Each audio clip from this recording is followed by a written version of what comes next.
Right, if you are looking for fitness fluff, six-pack hacks, or influencer-style workouts, you are in the wrong place. However, if you do care about training properly, you want to get stronger, you want to build real-world athleticism, and I'm talking about making you an athletic weapon, by the way. You want to fix movement deficiencies, issues, you want to feel better, you want to feel better, and you want the kind of mindset that just doesn't break under any pressure at all. You're in the right place.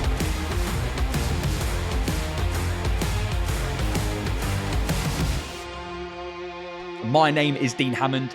I am a full-time coach, an online coach, a tactical strength and conditioning coach. I'm a father, I'm a husband, and I am the founder of the Catalyst Project. And in today's episode, today's video, I want to give you the exact tools that you need to perform the best you possibly can. Give you the insights, strategies that we come up against, and how we envelop them every single day with the people that we coach, from everyday athletes to those that are prepping for European Championship competitions around the world. We're talking training, breaking down movement. We're going to go through what it actually really takes to perform, and just not just look the part either. Whilst looking the part is important, and we want to look like an athletic weapon, I want to make sure that you are getting the best out of it. No filters, no fluffy bullshit, no fads, none of that. Just actual application of coaching that will probably work for you if you are watching this video.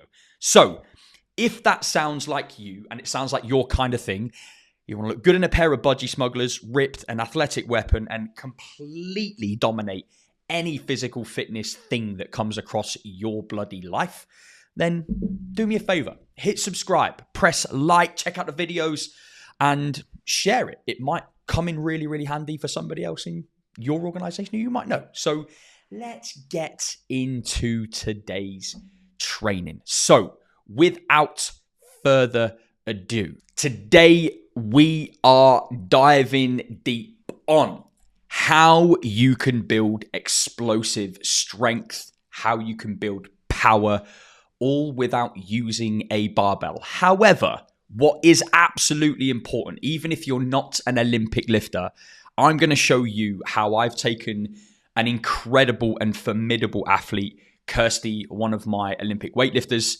where we started and how the culmination of effort, time, volume has ultimately brought her to where she is today, where she's prepping for the European Championships over in Albania, and then later hoping to go and qualify for the Worlds in Las Vegas this year. And then I'm going to break down some movement patterns that you can take and you can carry forward into your training, so that actually you've got some tangible exercises that you can use that are going to help you become more athletic and more powerful. So let's get started. Why does this actually matter? So most of you that don't necessarily want to chase six-pack abs or look like some fitness cover model magazine, because it's unsustainable, it's unnatural, it's not necessarily achievable for everybody. Most of you just want to move better, be a bit more explosive, a bit more powerful, not have glass ankles or hips that you feel like are going to pop out of socket. You want to be able to wake up in the morning and not feel like, oh, is that an injury or is that just old age? Who knows? The point of the matter is most of you want some power, some speed, and control. And not every single one of you needs to do Olympic lifting derivatives. They're great exercises. They're great tools. And I'm going to show you again how Kirsty's gone from never touching a barbell to being able to throw a 70, 75 kilo snatch over her head and throw a 90 kilo clean and jerk over her head. It's incredible. Trust me. Olympic lifting is a big part of this process for us with Kirsty, but it doesn't need to be for you, but it can be taught in layers, even without any technical proficiency. And I'm going to prove that to you. The point that I like to kind of come across here is that people worry about using Olympic weightlifting because they think it's too technical, too difficult, but it really isn't. It can be coached. It's better to do it face to face. It's great to do it in a remote setting, but you can absolutely learn.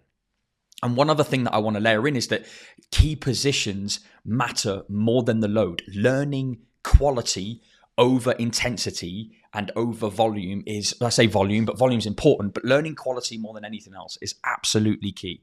And this goes for any number of exercises that you do. Focus in on the quality of the lifts, build technical skills, and then start layering in load intensity to improve that across the board. Because again, most people don't get this right. And this is where people generally tend to get it wrong. So meet Kirsty. Kirsty came to me about 4, maybe 5 years ago, and for all intended purposes, just didn't ever really touch a barbell, certainly not in the way that she's doing on the screen here. This was Kirsty after about 6 months or so of playing around with load, building competency, and her training goal initially was just to learn to lift a little bit more, get a bit more powerful and a little bit more athletic. Kirsty was one of the first female British tank commanders in the British Army, and she is a formidable force, an incredible advocate. She is a female ambassador of health and performance across the British Army.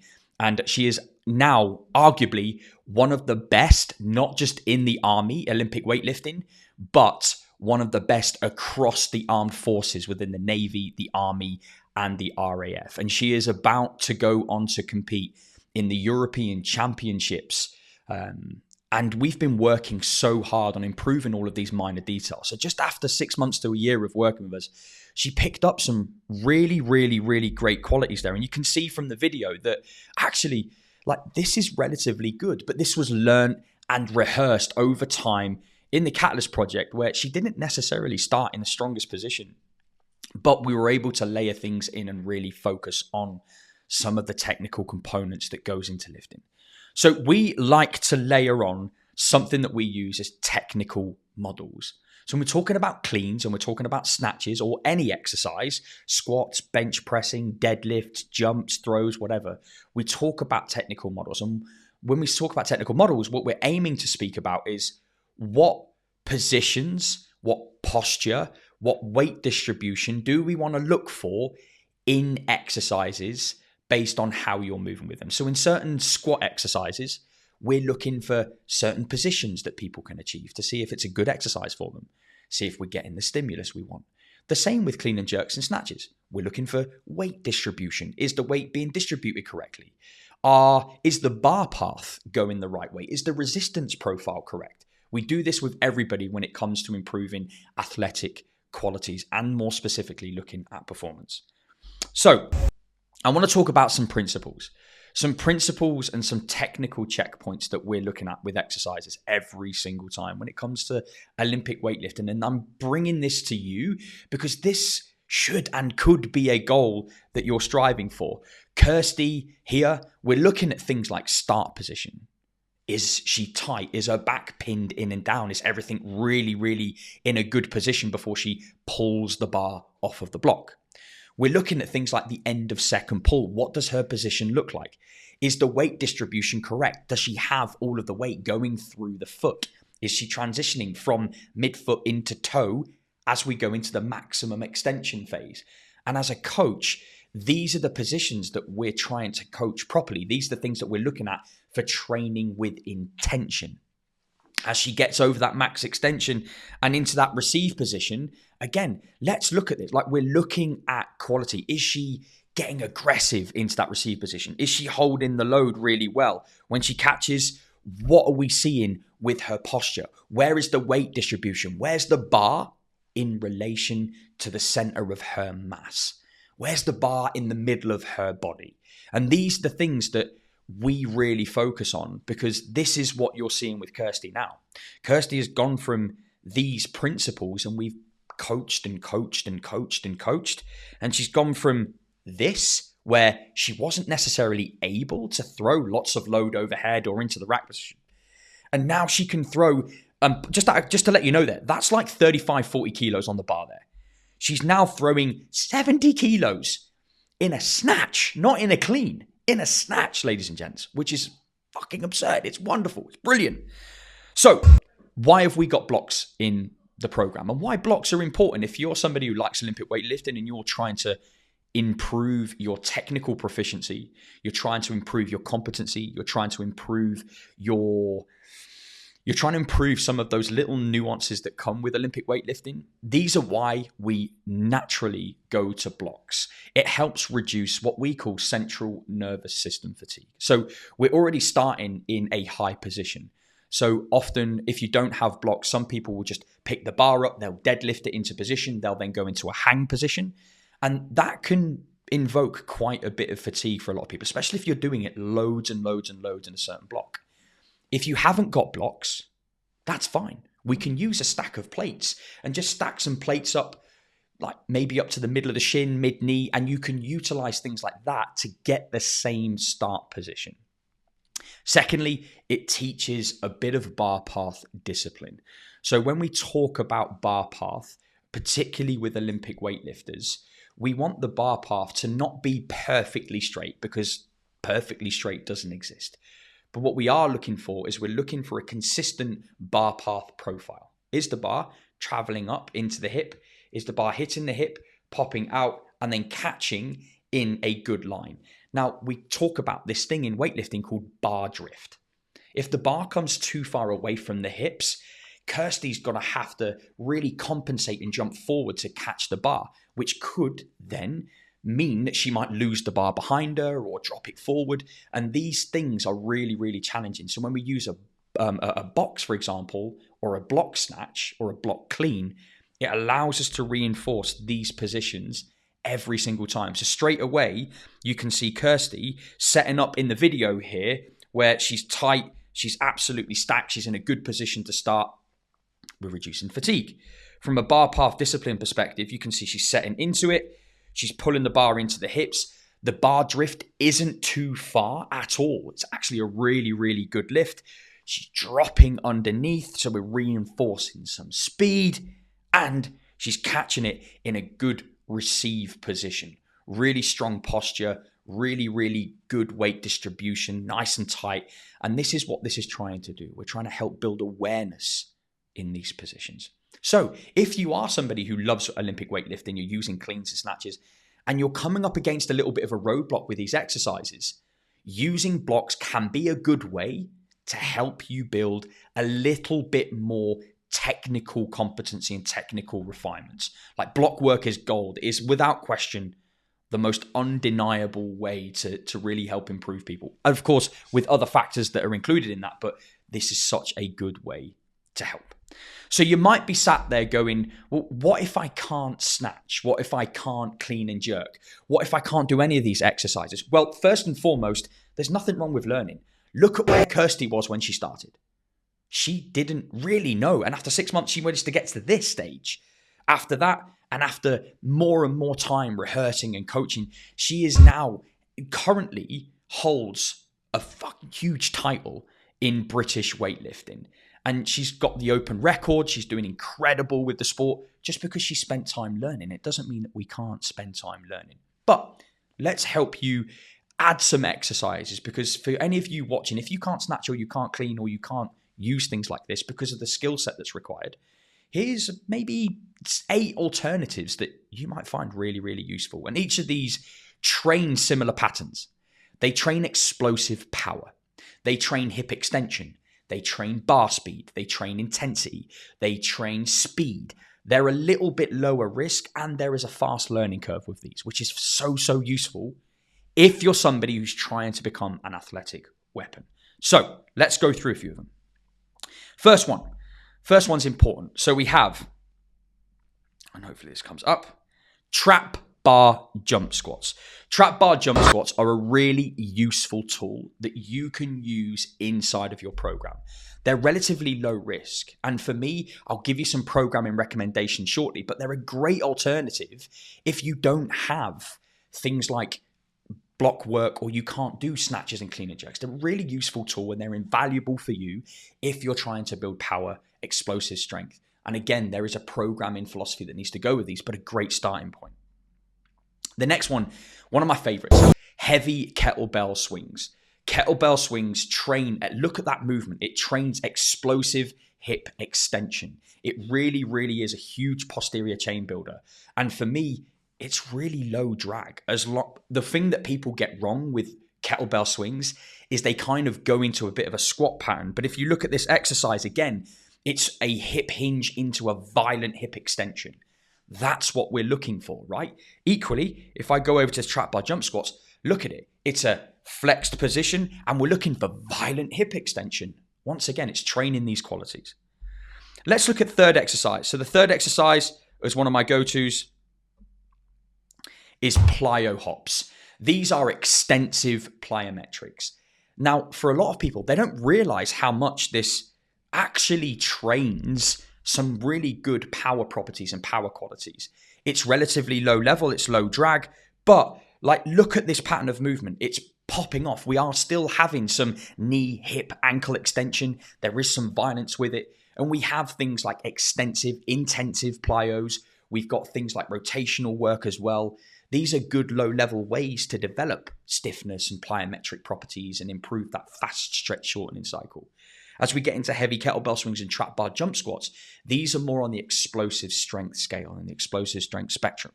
But all of these exercises are great things to leverage in your program. And then we've got slam balls and combo jumps, one of my favorite ways to layer exercises in. There's a good contrast with these. We're going from a slam ball into a maximum effort vertical jump. And this is such a powerful tool if, again, you are looking to improve and develop those athletic qualities. So let's go over into our next page here. We've got a couple of other exercises we can layer on. The next one we've got on this page here is, again, a little bit more of a extensive plyometric exercise. This is what we call band-assisted hops, and it's using a band. For any of you who are going into plyometric work, maybe start with this area before we get up into that explosive strength side of the coin. This is a really good thing for priming. It's a really good exercise to start your training block with, and they are really, really valuable if you use them well. Another exercise that we can layer into the program, or you can layer into your program, are things like push presses. Push presses are great, great, great tools. Now, again, look at the movement. It's still training. It's still going through hip extension. We're training that quality. We're training that property. Push presses are a really good way because, again, we're not only developing explosiveness and power, there's also some upper body components that are being added into this phase as well. Broad jumps, a really, really simple tool. Now, these are more intensive as they were. They're not so much about a stretch shortening cycle, although there is some of that in play here. For us, we're trying to develop explosive strengths. We're trying to focus on power. We're trying to focus on rate of force. How quickly can we move our body? This is a really good tool that you can use. And then finally, if you have got, again, the access and the quality tool, we can use cleans, hang power cleans, the weightlifting derivatives, and we can even leverage this with contrasting sets where we're utilizing what we call things like post-activation potentiation. And this is another lesson we can chat about later. But you can see here quite clearly, right? There's a heavy load, and then we're following this up with a lighter load, which is a little bit more contrasting in nature. Speed work, speed work, speed work, nice and powerful. These are just qualities that we can train. These are exercise derivatives that we can add in the program. And this is stuff that I've been doing that's allowed me to achieve some pretty impressive numbers across the board for somebody who's nearing his 40s. So rest assured, these are good ways to consider. Okay, I want to give you some programming ideas. And for you, if you're listening to this and you're unsure where to start, here's how we might build out a program for you to help develop some of these explosive qualities and properties that are going to allow you to improve those athletic things. And again, this stuff's going to get you strong. It's going to get you jacked. It's going to get you moving well. It's going to fix a lot of things, and it's going to be really useful for you. The first one is a beginner. What's the focus? Well, the focus for us as a beginner, if you're new to this, is body awareness. It's understanding what your body's doing in space and in time. We want to try and focus on hip extension. That's the key for us when we're looking at these principles. So when I go back to those core principles we discussed, hip extension is one of the core things that we're looking at. We're looking at timing. Have you got the awareness? Is your body moving correctly with like a Russian kettlebell swing, for example? So kettlebell swings and these movements are really useful. Even dumbbell snatches can be quite a good exercise pattern to leverage. slam balls, broad jumps, pogos. These are all exercises I would focus on typically if you are a beginner in this space. How would you layer this into your program? Well, anywhere from 3 to 4 sets and I would put these as priming movements. Put these at the start of your sessions, do good 10 minutes of them, 3 to 4 sets, 6 to 10 repetitions with some of these patterns of movement. Try and make sure you're getting some full recovery of 60 to 90 seconds of rest between sets, and use 2 or 3 of the movements first and build quality with those exercises. If you're more of an intermediate athlete, somebody who's probably got a little bit more of a skill set, right? You're starting to transition and you're feeling a little bit more, competent with some of the skill sets. We'd maybe focus on movements like hang clean pulls, layering trap bar jump squats, band resisted jump squats, even things like that, assisted pops and pogos. What these allow us to do is they allow us to focus on something called rate of force production. We're trying to produce as much force as possible against that resistance as quick as we can. Brilliant. There is still this layer of timing. We still have to consider timing. Are we moving correctly based on where we are? And again, some bar control if we're using hang cleans and trap bar jump squats, etc. So really think about this if you are in that phase. And I'd say if you're intermediate, you've probably been training for a year or two, and some of these exercises could be employed. Sets and reps, you again might put these as priming sets. If you go back to the first video I did when we spoke about programming periodization, 3, 4, 5 days of training, in those first A series when we spoke about horizontal programming integration, the A series, you could layer this into your program. So you might have this at the start, 3 to 5 sets, 3 to 6 reps, in and around an 80% effort, give or take, and it's around that effort. It doesn't have to be. You might be building some technical skills, so you might want to go a bit lighter. If you've got the technical skills and you want the stimulus, you might go a little bit heavier. Just thinking about that. And then finally, we've got an advanced athlete. For me, this is anybody that's been training for a number of years. Whilst all the exercises of hang clean pulls, trap bar jumps, band resisted split jumps, med ball slams, and everything else, they are still very, very important to still use in different ways in your program. If you're more advanced though, our focus here is on maybe some barbell proficiency. Maybe we're looking at position and control and velocity. We use velocity-based training and velocity-based metric tools to help measure this type of stuff in our program, and it's really, really useful. Movements that you've seen, block snatches and block cleans that Kirsty's been doing. We look at hang snatches, we look at full snatches, we look at complexes of weightlifting movements. These are all really, really good ways, and you've probably seen NFL athletes, rugby athletes perform some of these exercises.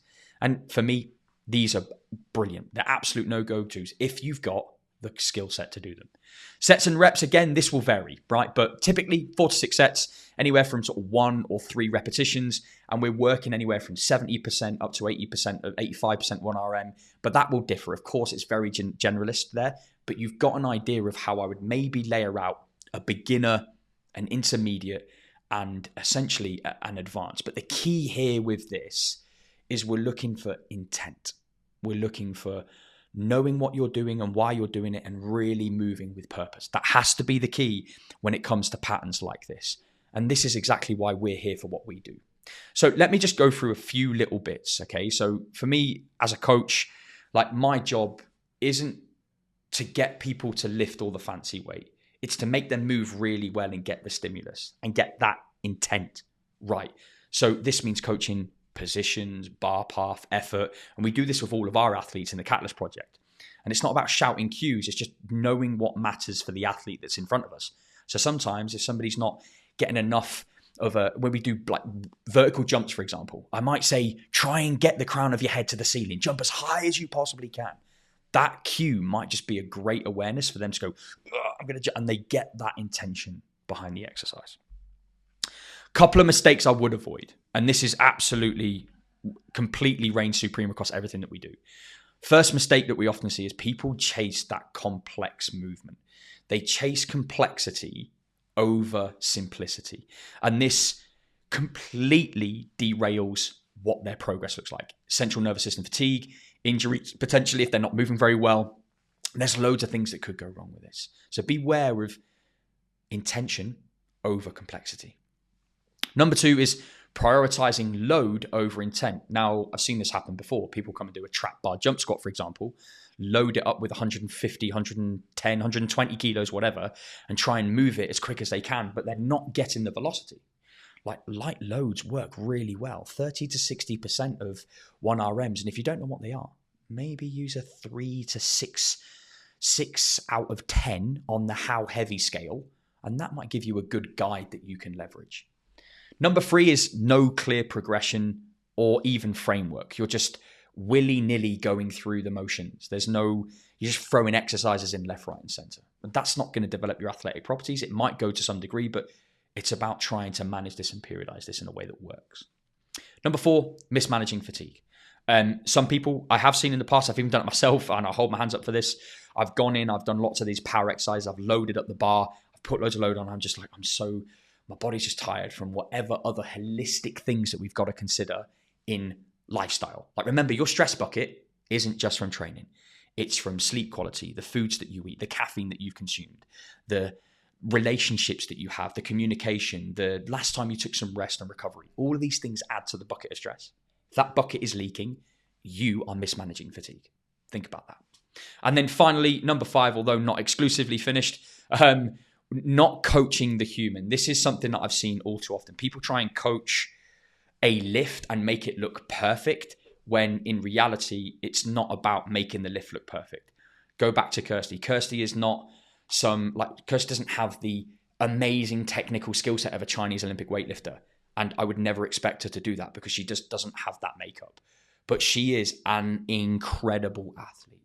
And we have coached her, not the movement pattern. Although technical models are really important with squats and presses and pulls and pushes and hinges and Olympic lifting derivatives, we want to try and follow the technical model, but it's not about getting perfect. It's about what works intently for the athlete and the person. So if this is you, don't try and be perfect. Don't think you have to be perfect to progress. It's just focusing on it. Like I said at the bottom there, the bottom line for you is you do not need to be an Olympic lifter to introduce all this stuff into your program. But you do need to train with purpose if you want to improve some of these athletic skill sets, especially if you're somebody who's in Brazilian Jiu-Jitsu, football, rugby, hockey, you play any team sports, or you just want to be an absolute animal as a tactical athlete, for example. All of these things must be considered. So these are some of the common mistakes that I would absolutely avoid. So listen, whether you're using a barbell, a med ball, or whether you want to build and improve some of your athletic qualities, because let's face it, lots of you can't train like an athlete because athletes are a full-time bloody job, but you can train with purpose to improve those athletic qualities. So like, if those are the things that you want to do, layer some of this stuff that you've learned today, and hopefully this will be really, really useful. If you want any help applying this stuff, feel free to reach out to me on Instagram or any of my coaching handles, Coach Dean Hammond, really, really simple. Reach out, drop me a message. I'm more than happy to go backwards and forwards, send me a few videos. I might even be able to cue you and help you with some of the positions that you're hitting. But as always, drop me a comment. Let me know if this was useful. Maybe let me know if there's something that you want a technical breakdown on or you want some support with. But I'll be dropping more and more breakdowns, more and more coaching education, and a lot more insights around things just like this that hopefully are going to help you improve whatever it is that you're doing and create that catalyst for change. That's the bottom line. So I hope you found this useful. As always, thank you. And I look forward to seeing you all in the next one, where we'll be jumping even deeper in some training education.